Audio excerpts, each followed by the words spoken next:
Hello साथीहरू, आज चाहिँ मेरो ट्रायल एक्जामको सेकेन्ड टाइम हो। सुरुमा फेल गरेको थिएँ, यही ठाउँमा मैले फेल गरेको थिएँ। अगाडि त्यो ब्ल्याक लाइन व्हिलले टच गरेर अनि आज चाहिँ मैले पास गरेँ सेकेन्ड टाइममा।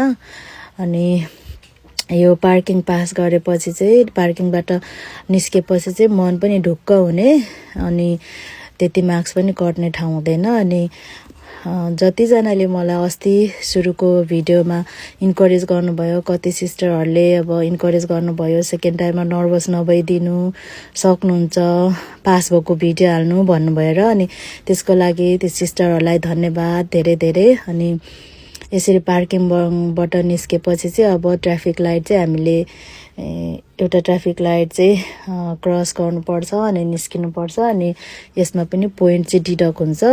अब लेफ्ट टर्न सिग्नल पनि अन गर्नुपर्छ लेफ्ट साइडको। अनि यो सिनोदुङ कटेपछि अनि चाहिँ यो आउट हुने यो लास्ट यो पोइन्ट हो। यसमा चाहिँ 20 स्पिड 20मा मेन्टेन गरेर जानुपर्छ। यो पनि एउटा पोइन्ट डिडक्ट हुने ठाउँ हो। अनि अलिकति मेरो जेउस 20 स्पिडमै गरेको, तर अलिकति स्पिड भयो भनेर भनेको थियो त्यहाँ हागोनको मान्छेहरूले। तर सबै मेरो 100मा 100 नै मैले चाहिँ यसपालि चाहिँ गरेँ पाएँ। अनि एकदमै खुसी लागिरहेको छ। यो चाहिँ मेरो हस्बेन्ड आएर कतिखेर आएर चाहिँ भिडियो खिच्दिनु भएको। अनि लास्टमा कङ्ग्रेचुलेसन भन्दा चाहिँ एकदमै खुसी लाग्ने त्यो सुन्नु चाहिँ।